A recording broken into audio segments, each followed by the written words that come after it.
Welcome to the Worldies. This is a special edition of Good Darts where we award the real winners and losers of the 2026 PDC World Darts Championships. And it's time to meet the players.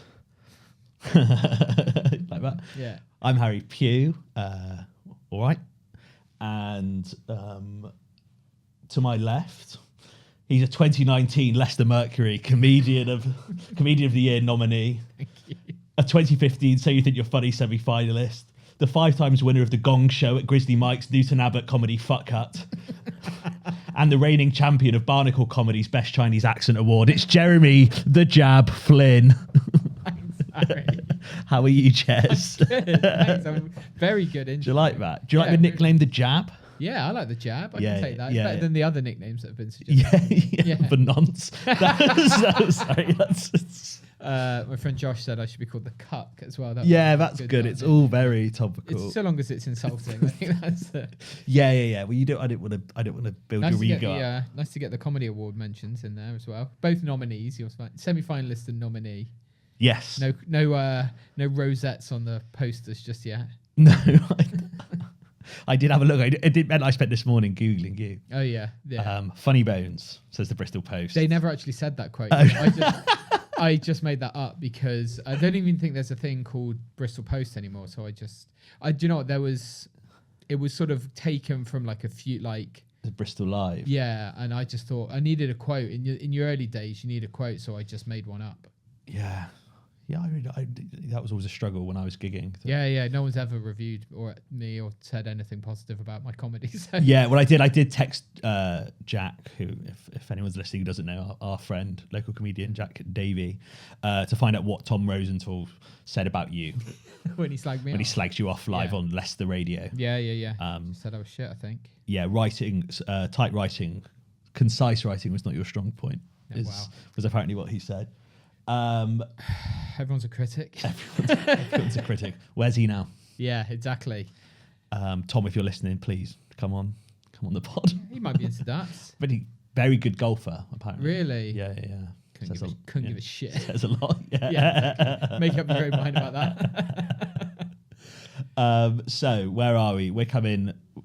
Again, I always want to say we're coming live. We're not. You love saying we're coming live. Yeah, what I want to say is we're in person. We're not on Zoom. We're trying to not do stuff on Zoom because we can't riff with the same ferocity. It's not as fun. So we're coming live from the AB studios in Tooting, South London. Here we go. We've hit the big time. And we're going to be it's a special episode today, and it'll be a special episode. I think it's going to be a 2-part, I imagine, where this is the Worldies, the inaugural edition of the Worldies, which are us looking back at the 2026 World Championships, which are a distant memory in the rearview mirror. That was the tournament that was. We were going to wear tuxedos for this. That was our big plan. But I could only find a blue jacket, and you forgot. I forgot. So Yeah. The first big idea of the Worldies on the scrap heap. Yes, so that'll be next time. That'll be next year. When we're still next here. year it'll be at Alexandra Palace. I imagine they'll get us to do it after they give Littler the crown. Yeah. I imagine he'll win it next year as well. Yeah. So the way it's going to work, we're going to read through some of the nominees. We're going to have a chat about them. If you're listening at home, if you're watching at home, you can dial in. Yeah, dial in. Let us know vote with your like and subscribes. Yeah, text darts now to us. Yes, to 07584. It'll be a long time after it's gone out, but we'd love a text. Yeah. Just say hi. Just let us know you're out there. Just let us know what a great job we're doing. So the first award is one that we've wanted to chat about a lot since we started the podcast, and we do talk about almost regularly, and that is worst fancy dress of the entire tournament. It's a big part of darts, and a part that I want to condemn and be snooty about and sniffy about, but actually I love it. Of course, it's one of the best things about darts.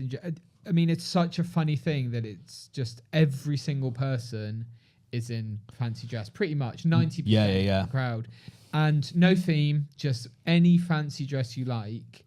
what a great feature of the sport that it's just, yeah, come watch the darts, but just so you know, it's fancy dress every time, and there's no theme. There's also no time. There's no. You can't be smart with it. No. Like there's no. It's not like if I don't know if you go to like a festival. There's no like you can't have a pun. You can't really even make it yourself. Ideally, you've bought it on Amazon. It needs to be going directly to a landfill. Yeah. After there can't be one bit of it that's recyclable Because it'll be covered in pints and grease and yeah. You even need to burn it on the hill on Alexandra Palace. Yeah, I think it's kind of like Glastonbury. People leave their tents there. I imagine the amount of muscle costumes. Ali G goatees. Yeah, just discarded in the gutter. Yeah. I saw a great one that this isn't. They unfortunately they weren't nominated this year, but two people as a sausage dog, which I really enjoyed, where they're front and back. That's nice. A few big inflatable ones. A massive gingerbread man this year. And you thought, fucking hell, you're sat behind. Yeah.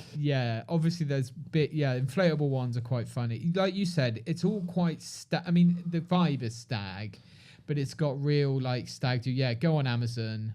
Have you ever fancy dressed to the palace? Yeah. I was a hot dog last year. You went as hot dog. I went as we were like bully bulls. So. You did it when we went the year before last.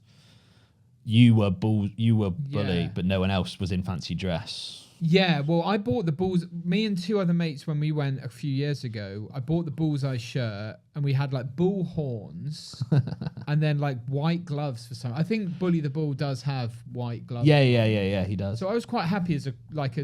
It's not too embarrassing. It's it's a bit of fun, but it's not I haven't got to be in like an inflatable gingerbread man all day. Yeah. So I thought that's quite a nice thing. But my mates were coming from Wales. They were coming from Newport. Stopping at the station I was getting in Bristol onto London on the train. So I was on the platform by myself, and I thought, I can deal with a little bit of time in the bullseye shirt and the horns and the gloves. Bit embarrassing, but not too bad. Train pulls in. The other two lads got on the train, just didn't bother.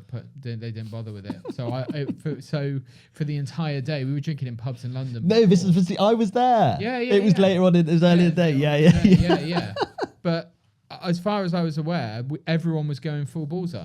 So yeah, I remember. Really annoying. But yeah, it's I love it. I love the fancy dress element. Yeah, a lot of my the friends that it was a mixture of our two friendship circles. Yeah, a lot of my friends got a bit sniffy about the cost of a bullseye outfit. Yeah. Which is why they weren't invited back. No one else got. I thought it was a whole group thing. Yeah, I remember that. Yeah, nightmare. That was good stuff. Right, let's talk about the nominees. And the nominees for worst fancy dress are Ali G. Yeah. The Bees/Wasps. Yep. Based on the Ali Pali Wasp, we think. Arabs. The Traitors. Shrek. 118 Runners. And the Joker. Hearing the nominees, Jez, talk me through your initial reaction. Great, all good, all valid suggestions for worst fancy dress. They fall into. We've talked about it before. I'm not sure on this, but definitely in real life that a lot of the fancy dresses are all quite dated references. Big time. So Ali G, for example, which is massive. I would say. In terms of numbers, I reckon I'd love to see the figures. The pie chart, love to see the figures because there's a lot of repeats. There's a lot of this is just accepted. This is one of the sort of themes of the fancy dress. But Ali G, I would probably guess is number one. I think it's up there. They should do an exit poll when you leave Ali Pali. I mean, you don't have to ask them; they're wearing it. Yeah. Someone should be. You're just like, I'd love. Who are you, Boyakasha? And then you're like, okay, good. He's another. There is a part of me that likes Ali G. He has. When was Ali G last on TV? I don't think Ali G in the House. I think is early 2000s. 2000. If that. Yeah, 2001. Borat is probably 5 or 6 years after Ali G, and that's 20 years old. There is something really funny about 10 lads all as Ali G. Yeah. There's funny things about Yeah, everyone in the Ali G costume. The little stick-on goatee is funny. The little hat. I like when someone's committed and grown the goatee and shaved Yeah. it in. I'm a big fan of Don't that. get much of that, but yeah, I'm a fan of that. Yeah, but again, the theme is definitely dated references. I can remember I can remember when Ali G came out, and I was, because a friend of mine for some reason dressed up as Ali G as we were children. I mean, I was probably 7. Yeah. And I'm 34. I'm 35 tomorrow, actually. But Yeah, happy birthday. thank you, man. So yeah, Ali G it's really great, but it's stood the test of time. It's just a classic fancy dress. I guess to make a boring point, it's a tracksuit which is comfortable to wear, but then also it looks like it's quite cheap. Yeah, this is the thing is they're not often. It's not like someone's got like a lovely. It's not like someone's got on joggers. It's like it's quite latexy. Looks like it's sweaty in there. Yes, big time. I like when someone's committed it and they've got like a FUBU one. They've got the actual. Yeah. They've got like they've gone the whole distance. The My quality brother's father-in-law went. I don't know if he went to the darts. Is it? He's no lie, about 6'8", huge Bristolian guy, and there's a very funny picture of him dressed up as Ali G at a fancy dress party, and no one else is in fancy dress, and he's about 3 foot taller than everyone else there. But if you're 20 to 30, I would argue you have no idea who Ali G is. Ali G in the house was a big part of my like early teen years. Yeah. 2001. I think so. I think if I had to have a guess, yeah. Which is similar with all of them. Like, I mean, we'll get onto some of the more modern ones, but Shrek. I know this Shrek the musical. I know there's been a numerous Shrek films. Yeah. Shrek came out. Shrek 1 Yeah, a long time ago. was, again, like early 2000s. But they're all really, like, Smurfs, that's old. Baywatch. Do you get much Baywatch? You get quite a lot of, like lifeguards. Lifeguard. Yeah. Muscle costumes. It all seems to be things that were on TV in the 80s and 90s.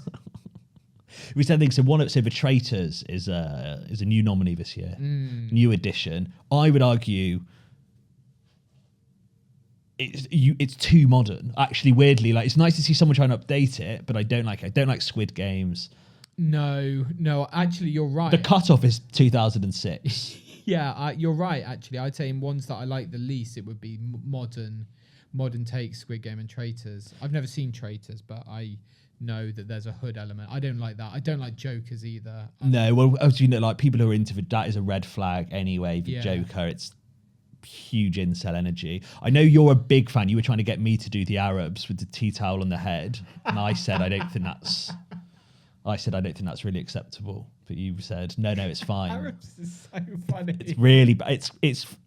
There's something about like it's not. I guess I should put my because I should say I personally don't necessarily think it is okay to go as just like Arabs bracket general where you just have a sort of red and white tea towel on your head and a sort of white shawl. I know there's obviously a thing where like people, Newcastle United fans do it, for example, and I know the Kingdom of Saudi Arabia did come out and say we don't mind. Like people were like, oh, it's offensive, and they were like, we don't mind. Oh, obviously they don't mind that big sporting institute that they bought to help their reputation on the global stage, which is fine. There was a big thing for the Qatar World Cup, wasn't there? That people, when they were there, were sort of. I mean, again, I think that was slightly more than tea towel on heads, but I saw a lot of like football fans being like, yeah. I don't like it. I don't think it's great. No, I think it's. I'd be interested to chat to them about the intention. It's one of those things where like I don't actually think it's that bad as like a thing, but I do think that probably if you're doing it to sort of make a point, or they are, at the end of this month, the PDC is having the first game in Saudi Arabia. Maybe they're fans from Saudi Arabia. Maybe they're Saudi They've come to experience it. They're on a recce. Yeah, and they've managed to get hold of quite a low quality. Yeah. Their bags they lost their bags at Heathrow, and they were like, "How do we get them?" And they were like, "You're going to have to go to Amazon." Yeah. And it's fancy dress. I think a lot of it is lads who are lazy who already have a fancy dress costume from another event. So I think it's Newcastle fans that already bought the tea towels when they got bought by Saudi Arabia. Lads that maybe went to the Qatar World Cup and already had the costume. So it's born out of laziness on the day. What have I got? Or what have I got in the house? Tea towels. Yes. or it's born out of a sort of some form of racism. What's the most racist thing I can get away with? And they'll still film me on and put me on the telly. Yeah, well, they still let me in. Yeah, they'll still let me in. Yeah. Yes, that's that. Then the final entrance. Well, no, sorry, there's two more entries. One is bees. There's a lot of beekeepers, and I think, I've told you about this before, is that it's somehow it's sort of nod to the Ali Pali Wasp, which, as you know, we're not fans. We're not fans of. There should be a separate award for most. Actually, it's our podcast. There's a new award. What's the stupidest thing from the Worlds? It's the Ali Pali Wasp. Done. Yeah. Congratulations. Disgrace of the year. Yeah. Wasp banter, Wasp chat, Wasp meme account. That fucking there's one I told you about. Like, again, to quote myself, I said some insufferable which I probably would make a Twitter account for the Ali Pali Wasp. That I don't know. I'm not on Twitter, so I don't know if that's happened, but someone has done it on Instagram, and it's all AI, and it's an AI wasp playing darts. It's bad stuff. And it was also a weird one where it was like the Ali Pali Wasp wishes you Merry Christmas, and there's an AI wasp sat in Santa's grotto. It's all very strange. Shit. It's also not even funny. Anyway, it's shit. Yeah, it's bad stuff. No thanks. Yeah. So you think the beekeepers are a nod to the wasp? Do you think, rather than just being like, shall we be beekeepers at the Ali Pali this year? It's a good question. I'd hate to tarnish these people who genuine beekeepers who have just finished work and come straight in, or people who are just like, we're going to beekeep. I do think it's fun. I like an outfit. I like a fancy dress where there's a bit of a narrative going on. There's cops and there's robbers. Yeah, right. Yeah. Or when we went, I saw Prince Andrew and his mate was just in a dress. Sure. That's similar. He was it's similar chasing vibe. Chasing around the Ali Pali. Yes, yeah. So it's that sort of bit of narrative. So it's fun when and you've got the beekeeper and you've got his bees or her bees. Yeah, I would have no. But I think a lot of people thought we can wasp them. If beekeeper and bees is not related to the wasp, I like that as a costume idea. I think that's fun. I think a beekeeper costume is quite funny because it's silly. And being dressed as a bee is fun as well. If it's a nod to the wasp, I'm against it. Yeah, fuck you. Fuck you. Get out. They'll have to, when they come in, they'll just say, is this anything to do with the wasp? And they'll go, no, we just like the beekeeper. And you go, fine, come on in. With the Ali Pali Wasp, get out. Get out, yeah. Are you a bee or the Ali Pali Wasp? Yeah. That's good stuff. There's going to be a lot of wasps next year, unfortunately, I think. I think it's going to be hard. Absolutely insufferable. And the final nominee, which is someone I hadn't thought about until for 20 years when it was last on TV, is the 118 man. One of the 118 joggers, I guess, for anyone under the age of 30, probably. The 118 used to call 118. Yeah, I mean, even what was even it was like Yellow Pages before the internet. Yeah. You would have to get someone's phone number. If you need, is that right? No, basically, if you needed to know anything, like if you needed something looking up, like you needed to know anything, you could ring 118 on your phone, and someone would tell you what the answer was. Yeah. So it was like the Yellow Pages. That might be the most dated one out of all of them. Yeah, because we still have like Baywatch hasn't been on telly for 30 years, but it has been a film, and lifeguards are still needed. Yeah, and it's still, I guess, in the sort of culture. Like imagine telling like an 18-year-old that like I need some information. Of course, like you just need to ring 118, and like how I remember that. Like, well, there's two blokes who jog around. Yeah. And they advertise it. If you needed to look up, the phone number of... You now have ChatGPT, which literally answer any question in the world, where you used to have to get on your phone and pay as well. You had to pay. It was expensive. Yeah. And you'd have to talk to a person and say, can you tell me this? And they would tell you. What? That's how old the reference is. And they advertise it with two annoying as fuck guys in vests and shorts. Yeah. Jogging around. And now, there are still people like, that's class. That advert from the 90s was so good that in the year 2026, people at the darts are still dressing up as them. While people are having an existential crisis about the threat of artificial intelligence, people are dressing up as the phone number you had to call to get questions answered.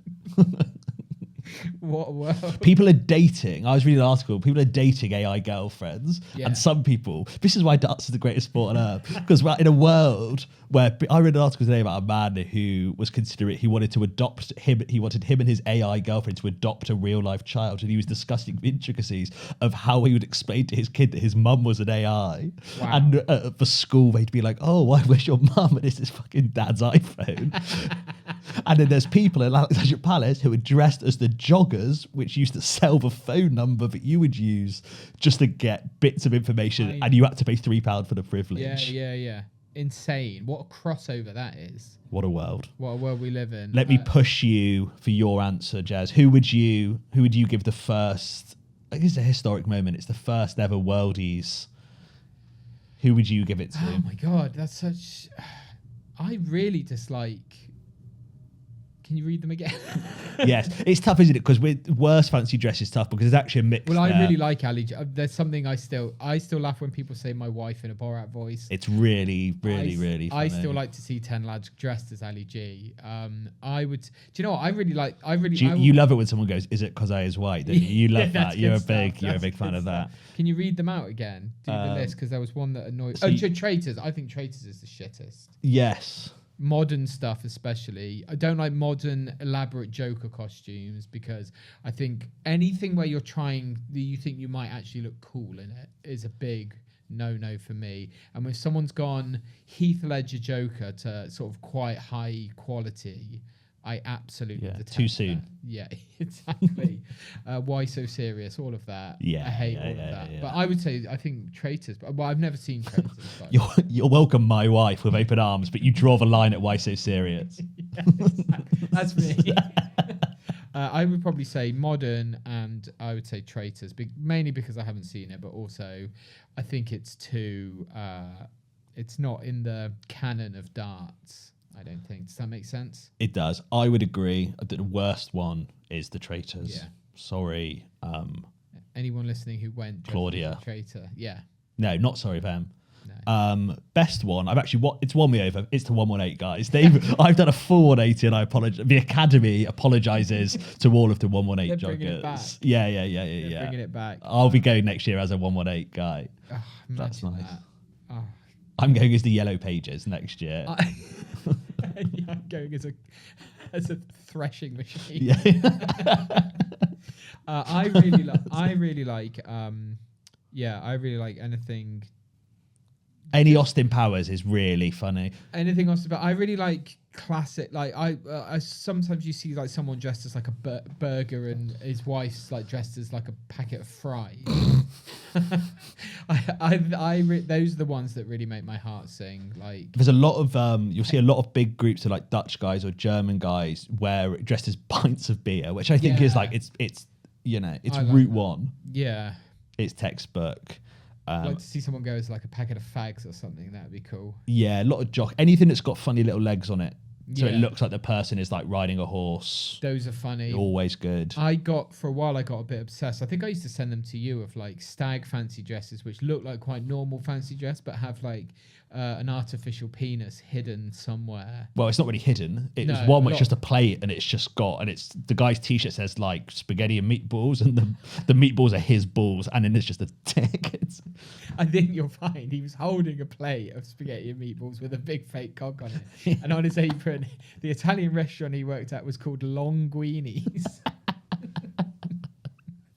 The best one, actually, which I don't think they'd let you in wearing, was called Down for the Count. Yeah. And it's your Dracula, and there's someone sucking you off. Yeah. Any of those. Any of those. Those are classic. There's one. There's what's really funny is we'll have to put the shots in the clips. There's one poor bloke who's obviously like given his image rights to a stock photo company. Yeah, so at one point, he's just advertising regular clothes, and there's another one where he's got 2 thumbs up, and on his and he's just a huge circle, like big cardboard or paper mache circle with just an arsehole on it. I don't know why I find them so funny. I think it's just how sort of crass they are. There's like a It's even if it's just someone in like, let's face it, a sweatshop in China sewing someone onto Dracula's crotch. I was just sewing a big fake. Like there's a jockey one where he's just got like reins and the reins is holding a cop. There's one. There's one which is called the CU Jimmy, which is quite like a. The CU what? CU Jimmy, and it's like a classic Scottish like tartan hat with like the bobble on top. Yeah, He's yeah. got like a tartan.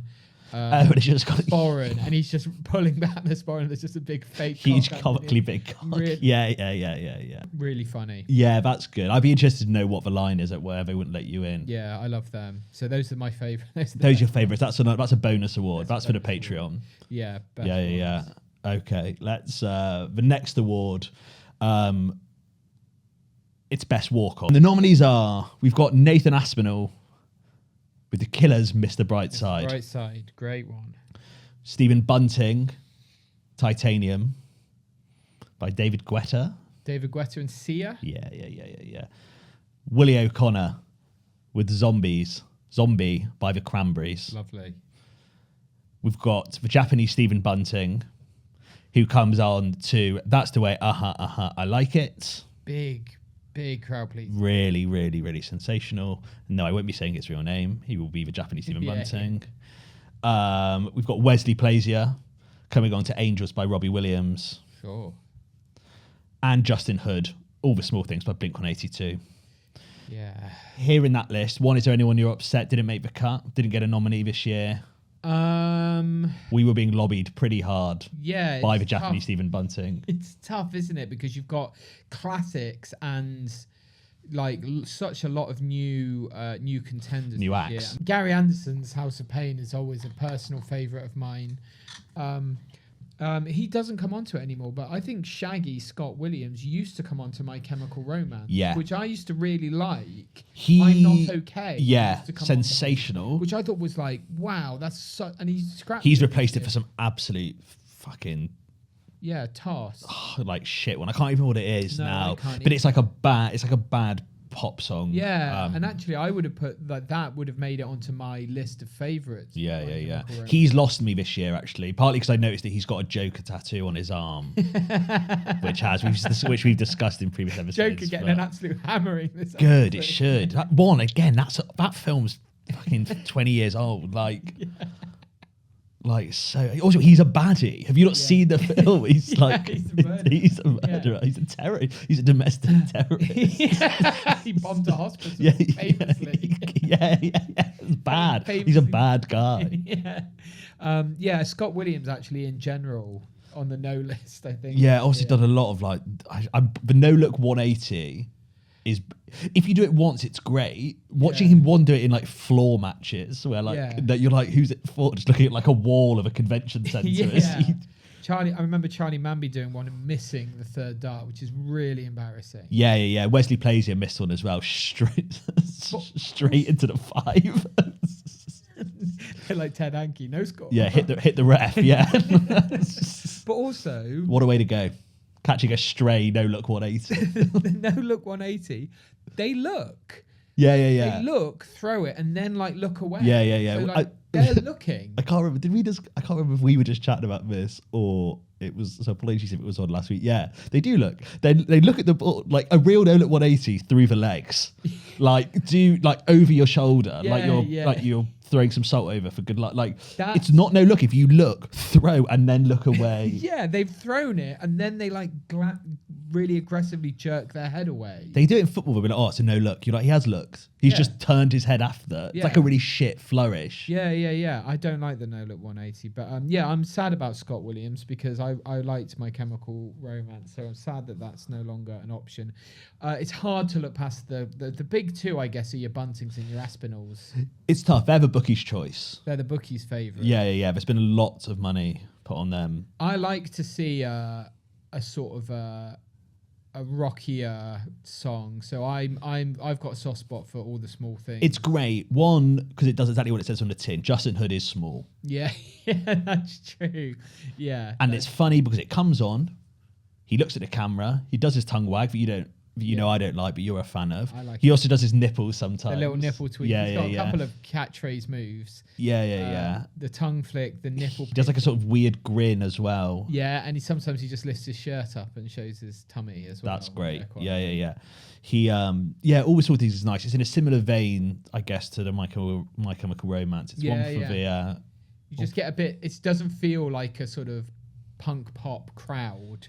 Yeah, but it gets people. It really gets people going. I think. Yeah, it is hard. Obviously, we were chatting about this earlier. Like Bunting Titanium has broken through the zeitgeist. Like every single, like the amount of clips of it, of like people talking about it, and I guess it's just like a fun mix of Bunting, kind of how he is, how he looks, how he like all this stuff, and then everyone going absolutely mad for it. Him kind of pointing at the stage. He's also learned the lyrics like in hindsight and applied them to himself. Yeah, I like the mime. He sort of does a little no finger wag, a little point. Nothing to lose. And then he does this, but then is that when he gets far away? He goes far away. Yeah. He goes, that's really nice. But also the bit where he sort of, before the bass kicks in and he sort of does like a little flick of his hands. Yeah. It's hard to see past Bunting as the people's champion. I think a sign of a good walk-on these days is if it's being sung when it's not, sometimes not even that person playing. Well, Zombie, for Willie O'Connor, that gets absolutely belted out. I guess what's fun about that is a song about the Troubles. That is a song about a conflict in Northern Ireland. Yeah. And people are just singing it when Willie O'Connor's not even there. They're just singing Zombie, which is an absolute banger. It's also quite a sad, like sort of mournful song. But I think the fact, that makes it one of my. I love the song anyway. But Willie O'Connor, and he's quite like a stoic guy coming out.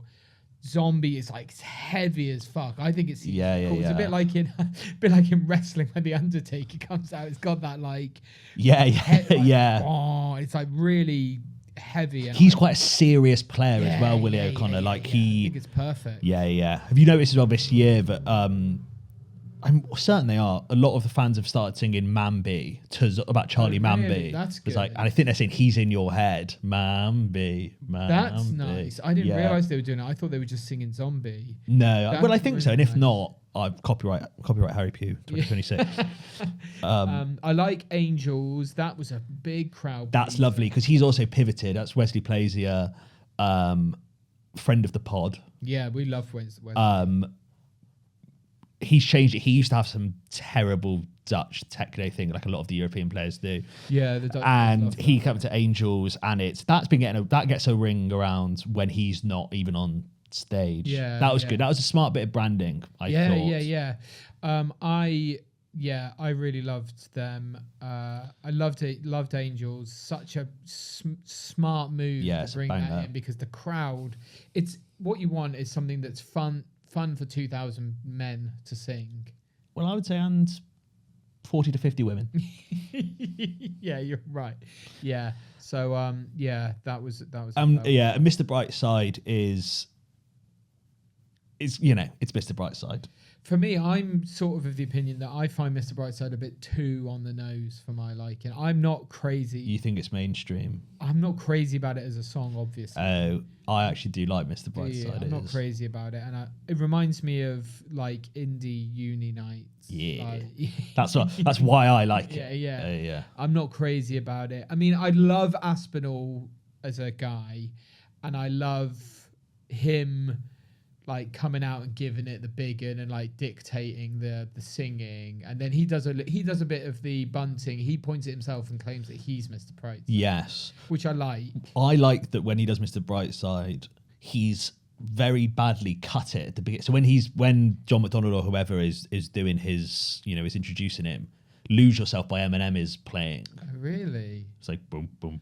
Oh, boom. nice. And then it goes like the Aspinall, and then it cuts into Mr. Brightside. Like which is a bizarre mashup of two entirely different songs, different genres, different times. Yeah, which is quite I don't know how common it is, but there's a few people, because I think Gary Anderson, he starts with one song and it flips into another. The House of Pain, yeah. I think he starts with like Baba O'Reilly or something, and then it cuts into House of Pain. So that seems to be a bit of a thing of like there's the waiting for the song to start, milling about music of one song, and cutting into normally the chorus of another song. Yes. I also like the fact that they just quite shamelessly just repeat the chorus over and over again for some of them. Yeah, when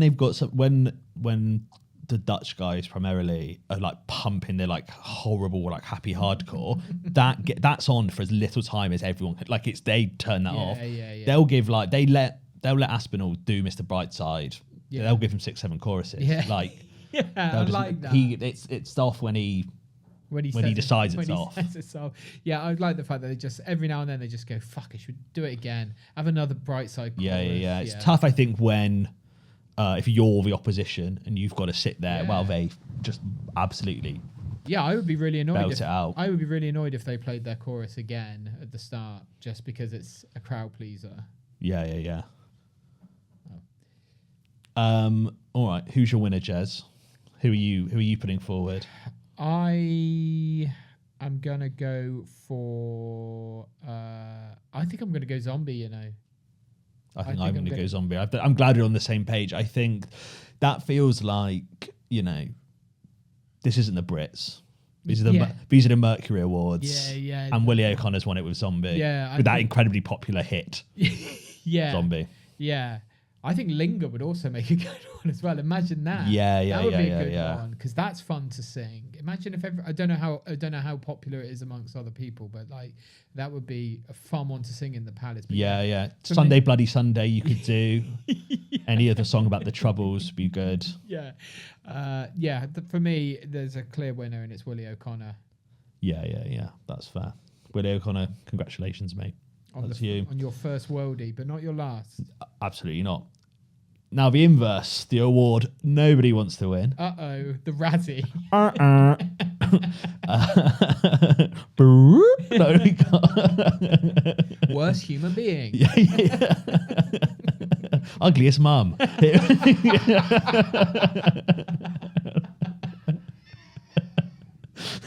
know who wins it. And the winner of the Ugliest Mum Award. Oh no, it's Joe Cullen again. No, it's not.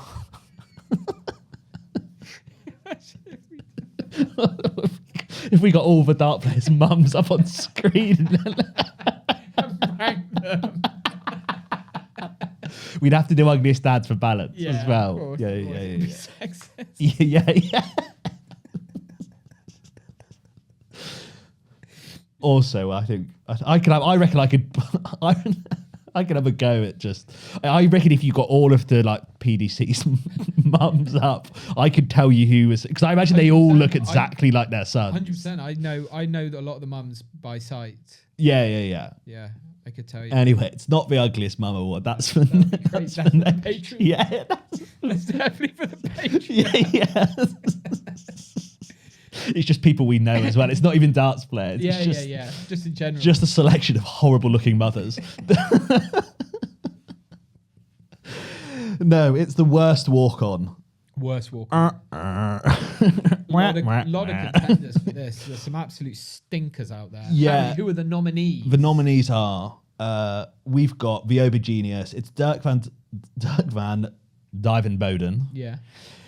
With I had to Google what this was. Just Like You by Radical Redemption. To be honest, which is a sort of pumping techno song. This is slightly unfair on the Ober Genius because he's here as a representative and as a proxy for all of the primarily Dutch guys who play pumping sort of house music. To be honest, Gian van Veen could have been here. Yeah. All the Dutch guys have got a lot of shit. Yeah. It's really, really the worst, bad though, because it's just one note. Yeah. There is something I quite like about the way he just comes out and pumps both his fists. I mean, it works for him. His whole, when I first saw it, I was like, yeah, this is great. And then I saw lots of other like weird Dutch guys doing it, and I thought, that's not for me. So anyway, you've got him. You've got Peter Wright, who obviously famously normally comes out to Don't Stop the Party by Pitbull. But this year at the Worlds, and it is for the Worlds, it's not worst walk-on song ever, he came out to Band-Aid 20 from 2005. The 2005 Band-Aid. 2005 Band-Aid, Really shit. which features Dizzy Rascal, among others. Really shit. And watching him, as we discussed at length on a previous episode, watching him crab while Dizzy Rascal does his verse about kids in Africa. Terrible. And then to go and get smashed like 6-0. Yeah, absolute dog shit. We've got Rob Cross with I Don't Want to Wait, which is a David Guetta one, which again, the reason rumours are that the reason he's been nominated is because he should be doing it to Danger Danger High Voltage by Electric Six. Of course he should. Rob, if you're listening, change to Electric Six. Yes. If you haven't listened to Electric Six, get involved. They've got a great song, Naked Pictures of Your Mother. Oh, yeah. That could be the soundtrack for the Ugly Mum Award. It would We be do it that, next year. Yeah. We've got Joe Cullen with Don't Look Back in Anger, Yeah. which we'll get onto. And it's Ricky Evans with Shakin' Stevens. Merry Christmas, everyone. Yeah. Really good suggestions. All solid options. Jez, thoughts? Yeah, all really annoying. It's weird. It's weird that so they're sort of a lot of them are prime examples of sort of different groups of themes that I hate. You're right. Dutch, like Happy Hard. Here we go. Just Dutch fools. No, like the Dutch lads coming out to Happy Hardcore. Christmas theme. Don't like that. What was my other point? Like the whole I'm going to come out to an Oasis song because of their sort of resurgence and groups of lads like singing Don't Look Back in Anger. It feels a bit shameless. There's been a lot of like, I like Oasis as much as the next guy. Yeah. To be fair, I think Joe Cullen has been doing it for a while. Yeah, of course. It just felt like there was a lot of like, I do think it's a bit cynical. Like I like the Paddy Power bucket hats. Exactly. I just think there's a bit of I'm being a bit cynical, but I don't like this will get like drunk, dark. I kind of like it when, rather than thinking of something that will be a good walk-on song, I want something that you wouldn't have thought would be like Zombie. Yes. That just sort of captures. Titanium has done that. Exactly. When would you ever be like, this will get like the crowd, this will be the number one walk-on song? I think I like a song that you wouldn't necessarily pick as being a crowd pleaser. So that's why I don't like the Oasis stuff. Also, it's just very funny that Joe Cullen did Don't Look Back in Anger when his Worlds ended with him throwing a fucking huge post-game strop. It ended with him quite literally looking back in anger, going on Instagram in anger, accusing someone of being a cheat in anger. Yeah, sitting down in front of the press in anger. And yeah. He's also quite regularly looking back in anger. Yeah. We'll save that because there is a biggest strop award coming up later on. Yeah. So, all quite annoying options. Ricky Evans, Shakin' Steven, talk me through your beef with that. So I didn't have that much of a problem with it. I've mentioned it before, but it was like, it's Christmas. It felt a bit cynical. Like this will get like the party atmosphere going. I think it's made 1,000 times worse that he then came out and said that he thought Christmas was shit. He hates it. It's like, if you're going to pen yourself as Mr. Christmas and then say that Christmas is shit, I just don't. Well, why do it then? Like he should come out to something completely different. What does he come out to on the tour? I don't know. Does he come out to Like a Prayer? Because he did do that later on. He came out to Like a Prayer when he lost to Charlie Manby. He lost to Charlie Manby, which was better. He also did quite an embarrassing, like, he kind of had like a couple of pom-poms and got involved with the cheerleaders. Tried to sort of dance around with them, which I didn't like either. No. It's all of that stuff I like. That's also a breach of his parole as well. So again, it's like, I don't want you to sort of acknowledge that, like, just pick your song, get on, stop fucking about.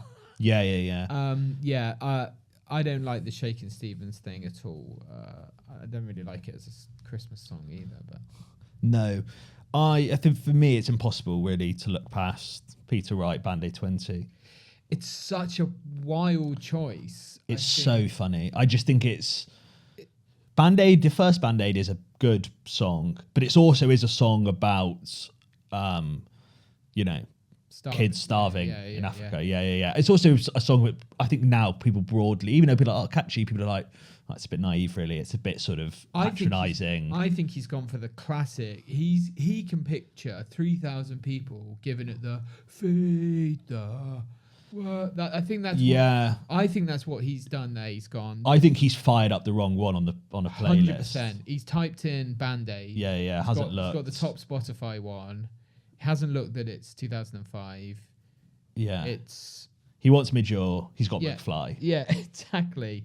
Which is another reason why it's really. It's a real stinker of a lineup as well. That one as well. It's very other time. It's like Joss Stone, I think, and Dizzy Rascal. Yeah. A career low point, I'd say. Probably. Yeah. Well, other than the accusations. A musical career, other than the charges. I think it has to be Band-Aid 20. I would agree. Band-Aid 2005, Peter Wright, and then Straight Sets Defeat. Yes, it's perfect. Yeah. Silly outfit, Straight Sets Defeat, Band-Aid 2005. Peter Wright, you've won the first Razzie of the Worldies. And the Ugliest Mother Award. That's yours. Picking up a couple of gongs. Yeah. What did you lose for? Worst walk on, Ugliest Mother. On the red carpet, holding all his awards. It's like, what is it? Ugliest Mother Award. Who'd you dedicate it to? Oh boy. No. Mrs. Wright, if you're still with us, apologies. And if you're not, also apologies. Also apologies. And that's the end of part one of the Worldies. A huge night. There's been winners. There's been losers. Those winners are, for worst fancy dress, what was it? Traitors. Oh, it was Traitors, wasn't it? Traitors, Good start. Yeah. For worst fancy dress, it was any slug that went dressed as a traitor. Yeah. Best walk on even. It's your friend of mine. It was Willie O'Connell with the Zombies by the Cranberries. Yeah, big. I think people were pleased for Willie O'Connor. I think. Yeah. He was our third favourite in the odds. Yeah. I mean, I going think up against Bunting, despite all of the pressure from the Japanese Stephen Bunting campaign for That's the Way I Like It. Yeah, that was good. That was great with his little darts pouch swinging around his neck. That was great. Anyway, maybe next year, JSB. Maybe next year. Keep plugging away. And for the worst walk on, it's Peter Wright, Band-Aid 20. Yeah. Tough. He deserves that. He deserves that, absolutely. We'll be back next week for the conclusion of the Worldies. See you next time. See you later. Thanks for listening.